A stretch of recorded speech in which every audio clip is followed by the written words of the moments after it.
बिस्मिल्लाहिर्रहमानिर्रहीम बिस्मिल्लाहिर्रहमानिर्रहीम रब्बिश इश्रह ली सदरी वयस्सिर ली अमरी वहलुल उक़दतम मिन लिसानी यफ़क़हू क़ौली। डियर व्यूवर्स एंड प्रोफेशनल्स, आज हम बेसिकली बजट के जो फिगर्स है उन फिगर्स को क्या कहते हैं हम डिस्कस कर रहे हैं। कुछ अभी बजट आया तो लास्ट ईयर की जो बजटरी परफॉर्मेंस क्या कहते हैं क्या रही है और इस साल की बजटरी परफॉर्मेंस क्या है। तो जैसा कि आपको स्क्रीन के ऊपर क्या कहते हैं नज़र आ रहा है कि लास्ट ईयर का जो बजट का टारगेट था FBR का वो 12,970 बिलियन रुपीज़ जो है वो टारगेट FBR का था। उसके मुकाबले में फिर जो जब ये टारगेट अचीव नहीं हुआ, इससे पहले ही कहा जा रहा था कि टारगेट अचीव नहीं होगा, तो जो रिवाइज टारगेट आया वो 11,900 बिलियन का आया और नॉन टैक्स रेवेन्यू को जो रिवाइज टारगेट रखा गया था वो 4,902 अरब रुपए बिलियन रुपीज़ रखे गए थे। और जो इस साल का बजट है उसमें हमने टारगेट रखा है 14,131 यानी 14,131 बिलियन हमारे जो टैक्स रेवेन्यू का टारगेट है और नॉन टैक्स रेवेन्यू का टारगेट है 5,147 बिलियन। जो टोटल मिला के जो लास्ट ईयर का टारगेट हमारा था, जो रिवाइज टारगेट हमारा था वो बन रहा था 16,802 अरब और अब जो रिवाइज टारगेट है वो 19,278 ट्रिलियन का है, बिलियन का है। 19,278 ट्रिलियन का हमारा टैक्स और नॉन टैक्स का है बजट। अब FBR को और ये दोनों मिला के जो हमें लास्ट ईयर के जो हमारे रिवाइज टारगेट हमें बने थे वो हमारे बने थे 16,802 अरब रुपए 24-25 के, और इस साल के जो हमारे टारगेट बने वो 19,278 अरब रुपए यानी बिलियंस का टारगेट है। उसमें से जो प्रोविंस को ट्रांसफ़र होना है इस साल वो 8,206 अरब रुपए होना है NFC शेयर की मद में, और बाकी जो बच जाएगा उससे वो क्या कहते हैं हमारे पास रह जाएगा 11,000 तकरीबन 72 अरब रुपए, जबकि एक्सपेंडिचर जो हमारे एस्टिमेट किए गए हैं वो हमारे 17,573 अरब रुपए के एक्सपेंडिचर क्या कहते हैं हमारे किए गए हैं। तो जो हमारा बजट डेफिसिट बनता है, लास्ट ईयर का जो रिवाइज फिगर हमारी थी उसमें जो हमारा बजट डेफिसिट था वो 7,444 बिलियन रुपीज़ और इस साल 6,501 बिलियन रुपीज़ का बजट डेफिसिट क्या कहते हैं हमारा आ रहा है। प्रोविंशियल सरप्लस जो कि एस्टिमेट लास्ट टाइम 1,009 अरब रुपये क्या कहते किए गए थे, इस साल क्या कहते हमारी जो कोशिश है कि ये हमारे जो है बढ़ के ये हमारा बढ़ जाए, और इस बार टारगेट जो रखा गया है वो हमें रखा गया है हमारा 1,464 अरब रुपये का टारगेट क्या कहते हैं हमारा रखा गया है प्रोविंशियल सरप्लस का। तो ओवरऑल जो डेफिसिट है, जो ओवरऑल फिस्कल डेफिसिट है बजट का एक्सपेंडिचर को माइनस करने के बाद, वो हमारा लास्ट ईयर था 7,444 और इस साल का जो है 6,501 बिलियन का हमारा बजट डेफिसिट है। अब जाहिर है कि इस बजट डेफिसिट को हमें जो मीट करना पड़ेगा वो हमें क्या कहते हैं लोन लेके मीट करना पड़ेगा, जो कि हमारा जो ओवरऑल जो सब पोजीशन क्या कहते आ रही है, हमारे ओवरऑल जो फिस्कल डेफिसिट लास्ट ईयर का था वो 6,435 बिलियन था। इस साल का हमारा जो एक्सपेक्टेड है वो 5,037 है, लेकिन ये बढ़ेगा इसलिए कि जो उन्होंने 14 ट्रिलियन के जो FBR के रिसीट उन्होंने जो किया है उन्होंने, इसमें FBR की 14.131 और नॉन टैक्स 5,147 दोनों मिला के 19.278, ये टारगेट बहुत एम्बिशियस टारगेट है और इसको अब में लगता है कि शॉर्टफॉल रहेगा, इसलिए इस साल भी शॉर्टफॉल क्या कहते हैं एक्चुअली रहा है।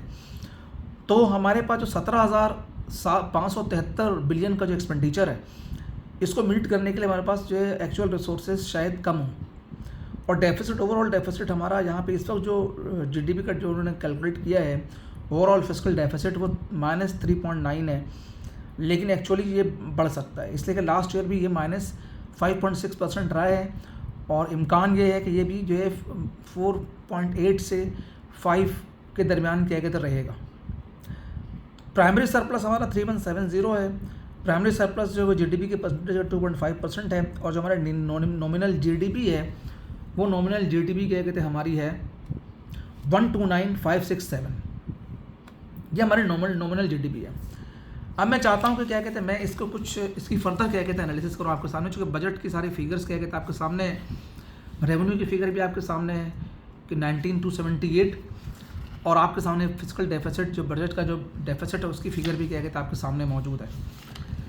इस साल जो फेडरल बजट 25-26 है, उसमें जो हमारे जो टोटल एक्सपेंडिचर जो हैं वो 17.573 ट्रिलियन क्या कहते हैं हमें किए गए हैं। और जो CRE हमारा है यानी करंट रेवेन्यू एक्सपेंडिचर है वो हमारा तकरीबन 16.286 ट्रिलियन रहने का इम्कान है। पब्लिक सेक्टर डेवलपमेंट के लिए सिर्फ 1 ट्रिलियन रखा गया है। डिफेंस एक्सपेंडिचर के लिए 2.5 ट्रिलियन है। पेंशन का बिल जो हमारा उसके लिए 1.05 ट्रिलियन रखा गया है। सब्सिडीज़ के लिए 1.1 ट्रिलियन है और 1.9 जो है वो ग्रांट्स हैं। तो ये क्या कहते हैं हमारी ओवरऑल क्या कहते हैं पोजीशन है। अब यहाँ बात जो बहुत अहम है वो ये है कि हमारा सिग्निफिकेंट पोर्शन जो बजट का है वो 53% वो हमारा जो इंटरेस्ट पेमेंट के अंदर चला जाता है, followed by the defence expenditure 2.5 trillion. Defence expenditure बहुत ज़्यादा शोर होता है, लेकिन अगर ओवरऑल देखा जाए तो डिफेंस एक्सपेंडिचर इतना ज़्यादा है ही नहीं। यानी टोटल आपके जो टोटल एक्सपेंडिचर 17.573 ट्रिलियन है, उसमें डिफेंस एक्सपेंडिचर जो है 2.5 ट्रिलियन है। और जो मौजूदा जो सूरत हाल है उसके लिहाज से ये कम ही है, ज़्यादा नहीं है। लेकिन चूँकि हमारे पास फिजिकल स्पेस नहीं है और फिजिकल स्पेस ना होने की वजह से क्या कहते हैं हमें जो है वो बहुत ज़्यादा प्रॉब्लम का सामना है। और गवर्नमेंट इस वक्त जो इम्कानात हैं यानी गवर्नमेंट जो एक्सपेक्ट यही कर रही है कि तकरीबन 6000 अरब रुपए क्या कहते हैं फर्दर गवर्नमेंट को लोन लेने पड़ेंगे अपने फिजिकल डेफिसिट को मीट करने के लिए। तो सबसे जो इम्पोर्टेंट चीज़ है वो ये है कि गवर्नमेंट को जो चाहिए वो चाहिए कि क्या कहते हैं किसी तरह से, क्योंकि आपके रेवेन्यू एक्सपेंडिचर अब बहुत कम रह गए हैं। यानी आप टोटल 14 ट्रिलियन 17 ट्रिलियन, इस दफ़ा आपने 19 ट्रिलियन क्या कहते हैं वो रेवेन्यू रखा है। एस्टिमेट 8200 अरब प्रोविंस को चला जाएगा, नेट 1107 क्या कहते हैं बचेगा। और 1107 आपका क्या कहते हैं फेडरल रेवेन्यू है जो कि एक्चुअली मज़ीद भी कम होगा। तो आप इसको 10,000 बिलियन रख लें तो 10,000 बिलियन तो तकरीबन 7,000 बिलियन क्या कहते हैं आपको मज़ीद इस साल कर्ज़ा लेना होगा। और अगले साल भी क्या कहते हैं आपका जो है वो मतलब लास्ट ईयर का जो कर्ज़ा है वो भी क्या कहते हैं आपको कैरी फॉरवर्ड क्या कहते हैं करेगा। तो जो हमारी जो टोटल बजट का जो 26% है वो तकरीबन हमारा चला जाता है फेडरल शेयर प्रोविंसेस को और 26% डेट सर्विसिंग में जा रहा है। और अभी हम फर्दर लोन लेंगे तो डेट सर्विसिंग के अंदर जो है वो रेट क्या कहते हैं फर्दर क्या कहते हैं बढ़ेगा। फेडरल गवर्नमेंट के जो एक्सपेंडिचर है इंक्लूडिंग पेंशन वो टोटल 12% है। डेवलपमेंट एक्सपेंडिचर जो 6% है। डिफेंस के लिए इससे 8% है। ग्रांट एंड ट्रांसफ़र के लिए सिर्फ 5% है। तो इस वक्त बेसिकली एक बहुत बड़ा रेवेन्यू का गैप है कि हम 12,000 अरब क्या कहते हैं कमाएंगे, 11,000 अरब कमाएंगे हम नेट और हमारे 17,000 के एक्सपेंडिचर हैं। तो जो सबसे बड़ा चैलेंज है मेरे ख्याल में वो चैलेंज जो डिफेंस एक्सपेंडिचर नहीं है, वो चैलेंज ये है कि आपको इंक्रीजिंग इंटरेस्ट रेट की वजह से आपको अपने पब्लिक सेक्टर डेवलपमेंट प्रोग्राम पे भी कॉम्प्रोमाइज़ करना पड़ रहा है और आपको आगे जाके अपने डिफेंस एक्सपेंडिचर पे भी कॉम्प्रोमाइज़ करना पड़ेगा। तो गवर्नमेंट को क्या कहते हैं कोई इस तरह का वे आउट सोचना चाहिए कि जहाँ पे ये फिजिकल डेफिसिट जो है बजट का, जो फेडरल बजट का डेफिसिट है 6.5 ट्रिलियन जो उन्होंने एस्टिमेट किया, एक्चुअली ज़्यादा ही होगा, इसको कैसे कवर किया जाए। जब तक ये फिजिकल डेफिसिट क्या कहते हैं कम नहीं होगा। अब इसको फिजिकल डेफिसिट को जो कम करने के 2 ही तरीके हैं। नंबर 1 तो ये तरीका है कि जी आप टैक्स टू जीडीपी रेशो जो आपको इस वक्त गवर्नमेंट प्लान कर रही है कि 10 से लेकर 14% पे लेके जाएंगे, लेकिन बात ये है कि उसमें भी टैक्स नेट तो इंक्रीज़ कर नहीं रहा। जो एग्जिस्टिंग जो ऑलरेडी लोग जो टैक्स को पे कर रहे हैं उनके ऊपर ही क्या कहते हैं बर्डन ज़्यादा से ज़्यादा बढ़ रहा है। तो एक तो ये करना पड़ेगा जो अनडॉक्यूमेंटेड इकोनॉमी है उस अनडॉक्यूमेंटेड इकोनॉमी को क्या कहते हैं लेकर आएँ। और वो जब आएगी जब क्या कहते हैं एफबीआर का एक पॉजिटिव इमेज क्या कहते हैं जाए आवाम में कि जी एफबीआर के अंदर जो है वो हरासमेंट नहीं होगी और क्या कहते हैं अननेसेसरी या अनएक्सपेक्टेड या अनएक्सेप्शनल या लॉजिकल किस्म के असेसमेंट्स नहीं होंगे। और ये जब ही जाएगा जब एफबीआर में ट्रांसपेरेंट सिस्टम हो। अब एक तरफ गवर्नमेंट क्या कहते हैं एफबीआर की पावर को मज़ीद क्या कहते हैं बढ़ा रही है और अपील के प्रोसेस को भी इस बजट ने मुश्किल किया है। उन्होंने कस्टम के हवाले से उन्होंने बात चीज़ों को कहा है कि 50% तक एडवांस जमा कराना पड़ेगा अपील पे जाने के लिए। तो ये स्टेप्स जो हैं ये जो आपकी फिजिकल डेफिसिट के गैप को कम नहीं करेंगे बल्कि फिजिकल डेफिसिट के गैप को बढ़ा देंगे। तो 2 ही तरीका है। एक तरीका तो क्या कहते हैं ये है कि भाई आप अपने जो ओन सोर्स रेवेन्यू है उस ओन सोर्स रेवेन्यू को बढ़ाएं। दूसरी तरफ के गवर्नमेंट को दिखाना चाहिए अपनी कमिटमेंट्स टूवर्ड्स कि जी गवर्नमेंट भी इस पर सिंसियर है। अब लास्ट ईयर क्या कहते हैं गवर्नमेंट के जो एक्सपेंडिचर थे वो जो इस साल के एक्सपेंडिचर को अगर आप देखें, अगर आप कंपेयर क्या कहते करते हैं, तो लास्ट ईयर गवर्नमेंट के जो एक्सपेंडिचर थे वो थे तकरीबन 17.2 ट्रिलियन, और इस साल क्या कहते हैं गवर्नमेंट का जो एक्सपेंडिचर है 17.5 ट्रिलियन है, स्लाइट इंक्रीज़ है। तो अब वहाँ पे रिफॉर्म्स नज़र नहीं आ रहे लोगों को। आप इतने डिपार्टमेंट्स को बंद कर रहे हैं, शॉर्ट साइजिंग कर रहे हैं, राइट साइजिंग कर रहे हैं, डिपार्टमेंट्स बंद कर रहे हैं, उसके बावजूद गवर्नमेंट के एक्सपेंडिचर कंट्रोल में नहीं हो रहे हैं। तो दूसरा मेजर जो फिजिकल डिफिसिट के गैप को ख़त्म कर सकता है, गवर्नमेंट अपने एक्सपेंडिचर के ऊपर क्या कहते हैं कंट्रोल करे। इस वक्त भी जो है वो हर जगह तमाम एक्सपेंडिचर को क्या कहते हैं को बढ़ाया गया है।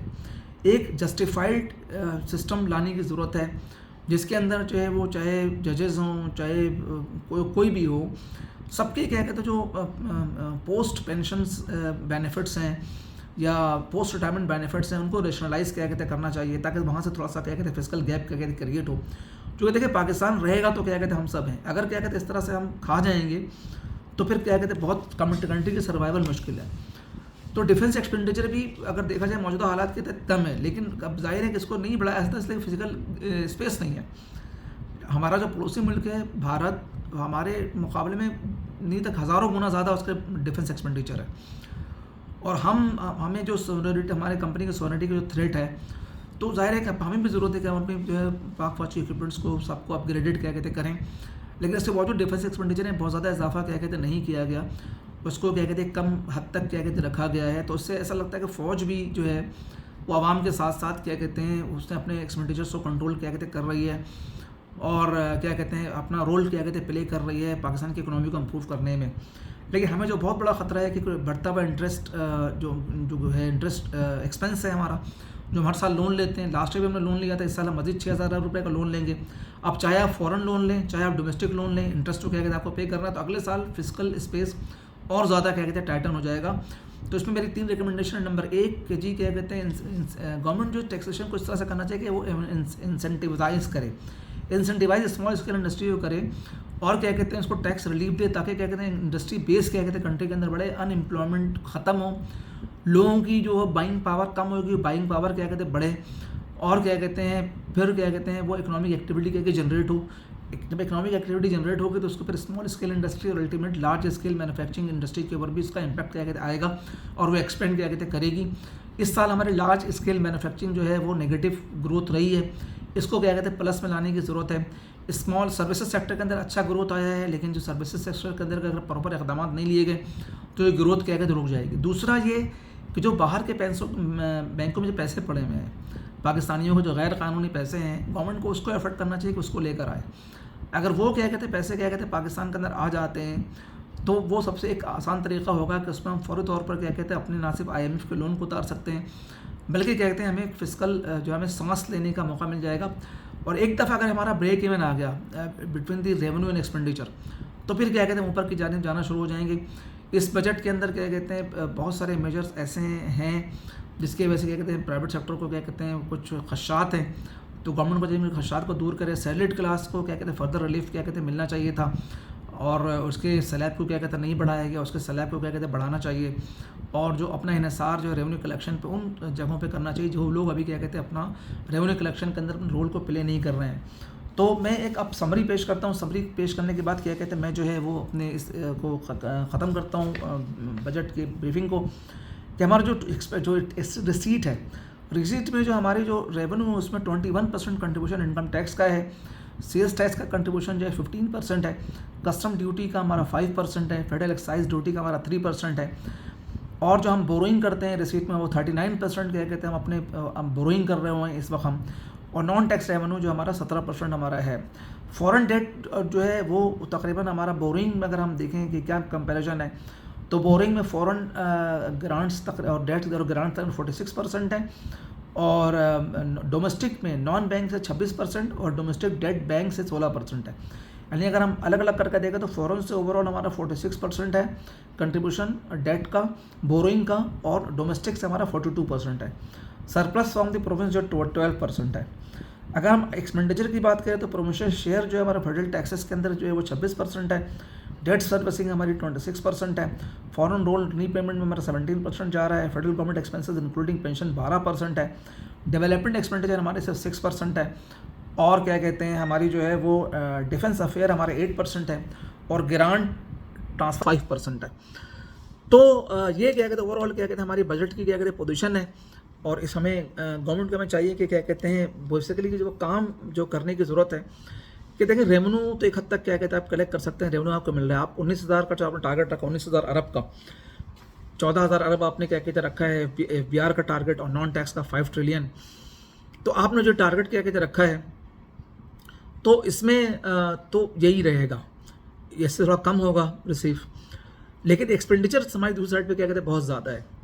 और एक्सपेंडिचर जो ज़्यादा होने की वजह से सबसे नंबर 1 जो कंपोनेंट है वो रीपेमेंट ऑफ लोन है जो हम एक करते हैं, और दूसरा जिससे हमारे कैश का हमारे बैलेंस शीट पे इसका इम्पैक्ट आता है, और एक्सपेंडिचर में जो हमारा इम्पैक्ट आ रहा है वो हमारे इंटरेस्ट पेमेंट का इम्पैक्ट आ रहा है। और हम क्या तकरीबन जो है वो काफ़ी हम तकरीबन 6,000 अरब से ज़्यादा जो है हम जो है वो इस्तेमाल कर रहे हैं अपने इंटरेस्ट की पेमेंट के ऊपर। तो ये हमारे लिए एक मुसलसल थ्रेट है, चूँकि हम बोरोइंग इस साल भी क्या कहते 6,000 अरब की क्या कहते होगी, लास्ट ईयर का भी एक अच्छा खासा बैलेंस क्या कहते आ रहा है। तो अगले साल इंटरेस्ट पेमेंट का और ज़्यादा क्या कहते प्रेशर क्या कहते होगा। तो गवर्नमेंट जब तक क्या कहते 2-3 चीज़ें नहीं करेगी तो बजट जो है बैलेंस नहीं होगा। उसमें नंबर 1 ये कि अपने जो टैक्स नेट है उस टैक्स नेट्स को क्या कहते बढ़ाए, और जो सेक्टर्स क्या कहते इससे बाहर हैं उन सेक्टर्स के अंदर इसके अंदर लेकर आए, और टैक्स रेट नॉमिनल रखें। जब बहुत ज़्यादा टैक्स रेट क्या कहते रखते हैं तो लोग फिर टैक्स नेट के अंदर नहीं आते हैं, वो कोशिश करते हैं कि जी बाहर ही क्या कहते वो रहें। दूसरा ये कि जो एग्जिस्टिंग लोग टैक्स दे रहे हैं उनको रिलीफ मिलना चाहिए। जो इंडस्ट्रीज़ परफॉर्म कर रही हैं उनको कुछ इंसेंटिव होना चाहिए कि अगर वो एम्प्लॉयमेंट में इजाफा करती हैं या अपने रेवेन्यू में इजाफा करती हैं तो उनको कुछ इंसेंटिव्स मिलना चाहिए, जो कि इस मिसिंग है। इससे जो है इंडस्ट्रियलाइजेशन क्या कहते हैं बढ़ती, और जो है कॉटेज इंडस्ट्री को ग्रो मिलता, उसके नतीजे में स्मॉल स्केल इंडस्ट्री ग्रो करती। और जब स्मॉल स्केल इंडस्ट्री ग्रो करेगी और लोगों के पास बाइंग पावर ज़्यादा होगी, वो बाइंग ज़्यादा करेंगे, तो लार्ज स्केल मैन्युफैक्चरिंग को ही बढ़ने का मौका मिलेगा। जो इस साल नेगेटिव ग्रोथ रही है इसको अगले साल पॉजिटिव में क्या कहते हैं लाया जा सकता है। और फिर तीसरा ये कि ऐसे तमाम पैसे जो कि क्या कहते हैं बाहर हमारे बैंकों, स्विस बैंकों में और दूसरी जगहों पर क्या कहते हैं पड़े में, गवर्नमेंट को उसको जो है पाकिस्तान की इकोनॉमी के अंदर इंजेक्ट करने के लिए एफर्ट करना चाहिए ताकि इस लोन से छुटकारा हो। और जितनी लॉस मेकिंग इंस्टीट्यूशंस हैं जैसे वापडा है, PIA है या और रेलवेज़ हैं, जो भी लॉस मेकिंग इंस्टीट्यूशंस हैं, लॉस मेकिंग इंस्टीट्यूशंस के क्या कहते हैं फ़ौरन प्राइवेटाइजेशन करनी चाहिए। इसलिए कि एक बड़ा अमाउंट क्या कहते हैं सब्सिडी के तौर पर क्या कहते हैं उन इंस्टीट्यूशंस को चला जाता है, और उसका क्या कहते हैं जो GDP में जो उसकी कंट्रीब्यूशन है वो ज़ीरो है। तो इन तमाम चीज़ों के साथ क्या कहते हैं हम जो एनालिसिस हमने बजट के फिगर्स के ऊपर किया इसको ख़त्म करते हैं। इंशाल्लाह क्या कहते हैं अगले सेशन से हम सेक्शन वाइज डिस्कस करेंगे कि जी जो बजट में चेंजेस हुई हैं उसका इम्पैक्ट क्या आया है जनरल पब्लिक के ऊपर और इकोनॉमी के ऊपर। तो इसके साथ ही क्या कहते हैं हमें इजाज़त दीजिए और हमारे चैनल को लाइक भी कीजिए और सब्सक्राइब भी कीजिए ताकि हम ज़्यादा से ज़्यादा क्या कहते हैं इस तरह की वीडियो आपसे शेयर कर सकें। Thank you very much. अल्लाह हाफिज़।